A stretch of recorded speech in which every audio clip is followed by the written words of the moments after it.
For 24 years, I was a CEO of a company that I founded. It grew to being the second largest boutique hotelier in the U.S., 3,500 employees, $260 million a year in revenues. And I wanted to kill myself. Okay, that's a good start. So let me explain. So I grew up down here. I grew up in Long Beach. Where's Mike? Mike and I went to the same high school. It's a ghetto high school. We love it. You know, you didn't know Mike was ghetto, but Mike, you know, he's not exactly ghetto. He just went to a ghetto high school. He lived near a country club, so you know it's an interesting thing. So long story short is, grew up down here, went up north to college and graduate school. Decided to start a company at age 26. I had a real estate background, but I wanted to do something that was more creative, and I wanted to do something that felt like it was giving back to the community.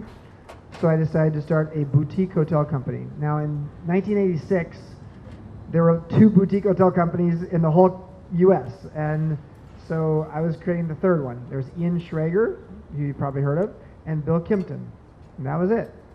So I was 25, just turning 26, and I decided to buy a motel in the Tenderloin of San Francisco. Anybody been to the Tenderloin?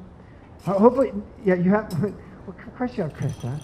But you weren't working the streets though, were you? I mean, like Tenderloin's really serious. No, come on, no, it's a dangerous neighborhood, right? You don't walk through the Tenderloin, you run through the Tenderloin. You drive really fast in the Tenderloin. So this place I bought was a pay-by-the-hour motel. If you're in the hotel business and you want to get really successful, you change the metric, and it's not what's your occupancy nightly, it's what's your occupancy hourly, and that's what this place was. But it was actually in a lot of trouble, and I bought it when I was in bankruptcy. I was 26. I raised $1 million, and I was off to the races, and that's how I started. It was called the Phoenix, and it became a rock and roll hotel, and became very popular with the celebrities who were coming, or musicians coming to town. Long story short is, a bunch of years later, 15 years later, we had 20 hotels, 20 boutique hotels around the Bay Area. We were only in the Bay Area. We were the largest hotelier in the Bay Area, and that was at the end of the dot-com bust. This was 2001, and during the dot-com boom between 1994 and 2000, we grew like gangbusters, and yeah, we became the largest hotelier in the Bay Area. And then all of a sudden the world changed, and all of a sudden, oh hi, you're listening. Hey, okay, good. So, sorry, I called you out like that. So we were, in 2001, we were the largest hotelier in the Bay Area, and it was exactly the time you didn't want to be a hotelier in the Bay Area, because between 2001 and 2006, the San Francisco Bay Area experienced the largest percentage revenue drop in the history of American hotels since World War II. We were the largest hotelier in the Bay Area. We had no hotels outside the Bay Area. I didn't have deep pockets, and so I was trying to figure out how to make it work. And for some weird reason back then, I got reacquainted with Abraham Maslow's hierarchy of needs. Anybody have any familiarity with Maslow's hierarchy of needs? Let me explain it for a second. So he was a psychologist in the 1940s and 50s who said, why is it that we only focus on worst practices in human behavior? Why don't we focus on best practices? And what he says is that people have basic physiological needs, and at the top of the pyramid they have self-actualization, and if we can actually help people get to self-actualization, they'll find their purpose and their impact in life, and that's what people want. So I started reading this book at a time when our company was in a lot of trouble. I didn't know how I was going to make payroll. At that point we had 1,000 employees, and I didn't know how we were going to make payroll in 4 months. I started reading Maslow, and then I used Maslow's hierarchy of needs pyramid, reinterpreted it for our company, and we tripled in size during the dot-com bust. It was weird. I mean, everybody else was going bankrupt and foreclosure, and we went from 1,000 employees to 3,500 employees, from $70 million in revenue to $260 million in revenue, partly because of a psychology theory. So, 2006, I decided to write a book. It was called Peak, How Great Companies Get Their Mojo from Maslow. I studied Apple, Southwest Airlines, Whole Foods Markets, and found all these companies that I really admired had used Maslow's hierarchy of needs, the psychology theory, to make themselves great. But nobody had ever talked about it. So I wrote a book about it, and it became a bestseller, and all of a sudden it's like, wow, I like writing books, I like speaking. This is my third book. I wrote a book. The first book I ever wrote was a very entrepreneurial book called The Rebel Rules, Daring to Be Yourself in Business. Richard Branson wrote the foreword to the book. It was in like 2000. So I like writing. So in early 2008, I thought, I was hoping that I could figure out how to create a career as a writer and speaker. I liked that. And what was very clear in early 2008 is that the world was changing. And we'd had about a year in the Bay Area of finally some good times. The rest of the U.S. had about 2 or 3 years of good times. And in early 2008, it was very apparent to me because in the hotel business, we are the canary in the coal mine. When the world is falling apart, we learn it first because we stop spending money on hotels and restaurants and spas, which is the business we're in, a lot faster than we stop spending money on toilet paper and McDonald's and other things. So in early 2008, I could see our numbers were just falling apart, and we were launching 15 new hotels around the state of California in a 21-month period between January of 2007 and September of 2008. Long story short is I got depressed. I got depressed because I didn't want to be CEO of this company anymore. I liked the writing and the speaking thing. Most importantly, I didn't think I was the best CEO for the company. It's very hard. I mean, I know a lot of you are the founders of your companies, and your company grows, and I am more of an entrepreneur than a CEO. And when you get to $260 million a year in revenues and 3,500 employees, you are not an entrepreneur anymore. You're a CEO. And I hated it. And I hated it at a particular time when I wasn't allowed to hate it. I was supposed to put the seatbelt on and say, okay, this is going to be a bumpy ride. We're going to have a really rough couple years, and let me do my best to actually manage this business the best I can. I was also going through a bunch of other stuff going on. I had a long-term relationship that ended. I had a son. I have a 35-year-old son, if you can believe that, who was going to prison wrongfully. He ended up in San Quentin prison for 8 months. Wrongfully until a federal judge let him out. But God, I mean, if you have a kid, imagine your son or daughter going to prison and being in San Quentin again, and then a federal judge saying, this man's innocent, let him out. But 8 months later, he was a mess. So all that was happening at the same time. And so I started reading this book, a book called Man's Search for Meaning, that was written by Viktor Frankl. Anybody familiar with it, heard of it? Oh, wow, a lot of you. Okay, so for those who aren't familiar with it, Man's Search for Meaning was written by Viktor Frankl. He was a psychologist in Vienna in the 1930s. His basic premise as a psychologist was that the thing that fuels us in life is finding a sense of meaning. And I started reading this book because I was actually depressed. I was a CEO of a company, and let me just say, we as the leaders of our company are the emotional thermostats for those we're leading. What does that mean? Wherever you set your temperature as the leader is what the room is going to feel like. And it's what other people are going to feel like. We are under the microscope. It's not even what we say. It's not even how we actually have a smile on our face or not. It's even how we walk down the hall. People watch us, and we're under the microscope. And people actually try to emulate us, and they actually... So how we show up, if we're in a good space or in a bad space, has an enormous impact on how other people show up. And when you're depressed, and how many people in the last 4 years, I'm not going to ask you to raise your hand because I don't want to get into the divulging thing, but in the last 4 years, if you haven't had a rough time for some of you, then you are in an industry that I want to learn more about. Because for most of us, we've had a rough time in the last 4 years. So, I was showing up at work, not enjoying it. Started reading Man's Search for Meaning because this guy Viktor Frankl, the psychologist in Austria, who thought meaning was the fuel of life, He ended up in a concentration camp. If you want to think that you're having a bad day and you want to read a book that's going to remind you you're having a good day, read Man's Search for Meaning, especially the first half of the book, because it was his experience of what it was like to be in a concentration camp. The second half of the book helps you to understand how to live an impactful life, how to have meaning. So I'm reading this book at a time when I'm trying to find meaning because I was sort of depressed. And then someone said they had a friend named Chip who looks like me. Who said that earlier? Yeah, Joyce did. He lives in Memphis. I have a friend named Chip. He was my insurance agent. There's some insurance people in the crowd, right? Yeah, right there. Let's throw them in the pool. No, I'm kidding. No. So I had an insurance agent. His name was Chip Hankins. He was my best friend. Not my best friend. He was one of my closest friends. He was my insurance agent for 12 years. He was the guy when I was in a bad place, I'd go out for a long walk with him. So in early 2008, when I was in a rough time, I was giving a speech in St. Louis. About half an hour before the speech, I got a call from the CEO of Chip's company, the insurance brokerage company that we work with, to tell me that Chip had committed suicide, which is a really hard thing to hear about a friend. And over the next 6 years, over the next 4 years, I had 6 different friends, 5 of them entrepreneurs, who committed suicide.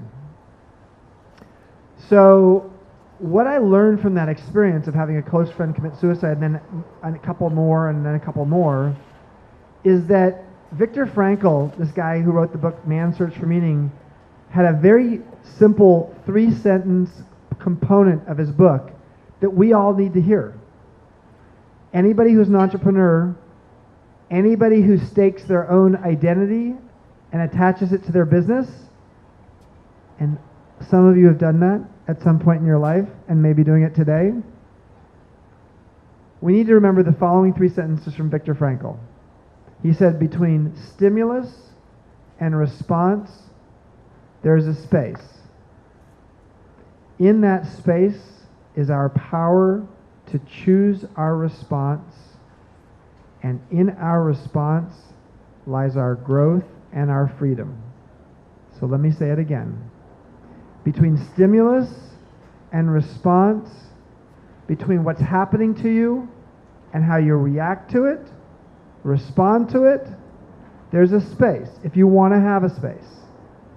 In that space is our power to choose our response. This is the definition of emotional intelligence, by the way. Emotional intelligence, according to Daniel Goleman, who wrote a book called Emotional Intelligence 17 years ago, proved that 2/3 of the success of business leaders has to do with their EQ, their emotional intelligence, and only 1/3 has to do with their IQ or their level of experience in the work. So, feels like at any moment we're going to get bombed. So long story short, he said, between stimulus and response there's a space. In that space is our power to choose our response. And in our response lies our growth and our freedom. This is what a man in a concentration camp tells us. You are not in a concentration camp, although at times you may feel like you are in a mental prison. That's where I felt in 2008. And I started reading that book, and then I turned it into an equation, and because you all have copies of the book, I'm not going to belabor this because I'm going to get us to dinner pretty soon, but I turned it into an equation. Why?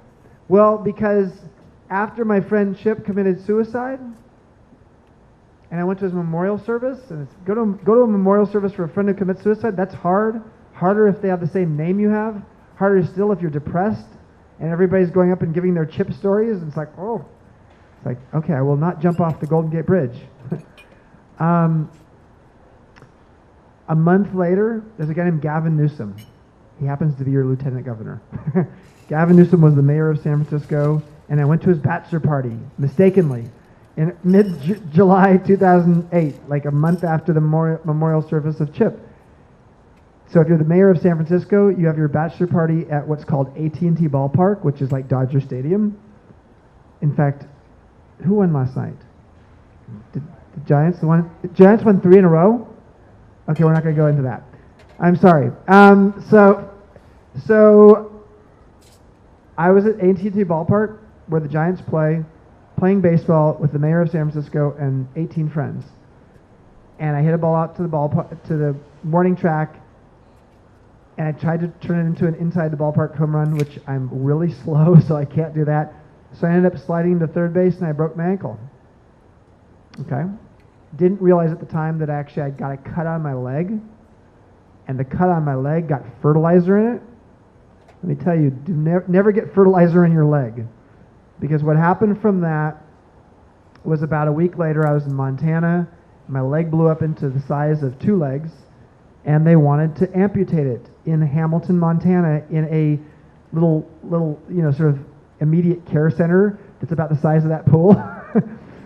And I said, and I heard the chainsaw coming out, and I said, no, please do not amputate my leg. And so I ended up in Missoula, Montana, and they put me on antibiotics. And a week after that, stupid me, because I'm just like you guys, I don't know how to stop. I just keep going. I was in St. Louis again, giving a speech on crutches, on antibiotics, a complete mess. And I was giving a speech, and at the end of my speech, I had an allergic reaction to the antibiotics or something, and I went flatline. I died at age 47 on stage 4 years ago in August. And for the next 90 minutes, I kept dying. The paramedics showed up. They revived me. I die, I revive, die, I revive. I ended up in the emergency room. I ended up in a hospital room. And in the hospital room, after being in the emergency room, I ended up looking at my briefcase. I said to the nurse, please give me my briefcase. And in my briefcase was that damn book, Man's Search for Meaning. Are you guys getting warmer back there? Start making out soon. It's like, okay. So in my briefcase, yeah, that's right. In my briefcase was Man's Search for Meaning. And while I was in the hospital, I turned Man's Search for Meaning into an equation, not because I'm a math guy, I'm not, but because math is about relationships. It's usually the relationship of numbers. But for me, it was going to be the relationship of emotions. And I wanted to try to take this very abstract, poignant, famous book on meaning and make it practical to me on a daily basis so I can remember when I'm depressed or like having a bad day as the CEO of this company, how do I remind myself about what's good in life? And so here's the equation. Despair equals suffering minus meaning. And I promise you, I'm going to finish in the next 7 minutes, and the next 7 minutes will not be completely depressing. This is a sort of depressing equation. Despair equals suffering minus meaning. When you're going through a hard time in a concentration camp, my son at San Quentin prison, me in a mental prison, all you can see is the suffering. You as an entrepreneur figuring out cash flow woes, all you feel is the suffering. If you're a Buddhist, it's the first noble truth of Buddhism. Suffering is ever present. That's the first noble truth of Buddhism. So if suffering is the constant in life and meaning is the variable, and you increase the meaning, what happens to despair? It goes down. And that's what I learned. And for the next 3 months between August when I had my flatline experience, let me tell you about my flatline experience and EO. So my father came to St. Louis where I was. He was in Colorado at the time to just make sure I didn't die, because I had died and I kept living, and then I was dying and living and dying and living. So I said to my dad, if they don't find anything wrong with me, and they didn't, 22 tests later, nothing wrong with me, I said, I am going to Houston, because I'm in St. Louis now, but part of my trip is a year ago, the EO Houston chapter booked me for a speech and a 4-hour workshop on my last book, Peak, in Houston, and I want to go give that speech to EO Houston. This is a true story. It's in the book. If you have the book, you read the book, you'll see it. I don't say EO, but I say this 150 entrepreneurs in Houston.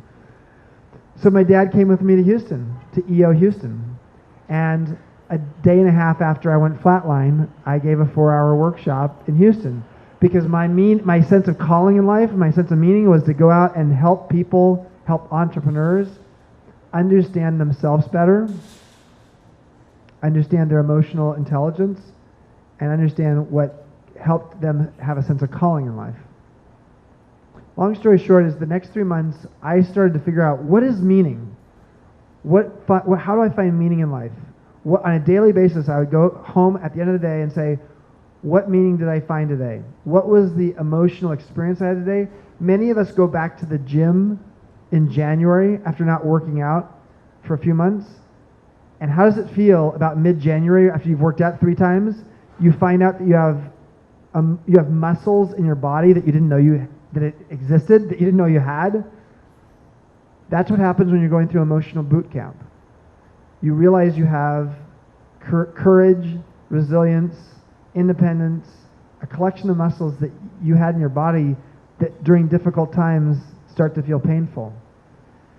So to finish up, in November of 2008, we had our annual management retreat. At that point, we had 3,500 employees. Our top 80 executives came to Santa Cruz, where we have a hotel in Santa Cruz, and it was a 3-day retreat.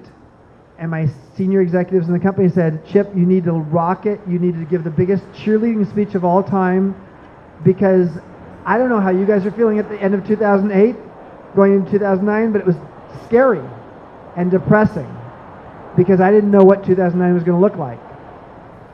And I was facing a room of 80 people, the top executives in the company and our top 40 general managers of hotels. And I was supposed to give a cheerleading speech, and I threw the speech away. And instead, I said, listen, guys, let's talk. Let's have a real conversation. I want to introduce an equation to you. And I've only told 2 of my friends about this equation, but I want you to understand I've gone through 3 months of really difficult times, and I know you're going through a difficult time right now. And what we need to do is have a real conversation and be authentic together. And so for the next hour, instead of like talking about how 2009 was going to be a great year, I said, how are we going to find meaning as a group? And for the next hour, people cried, they laughed, they started to breathe again, and they connected.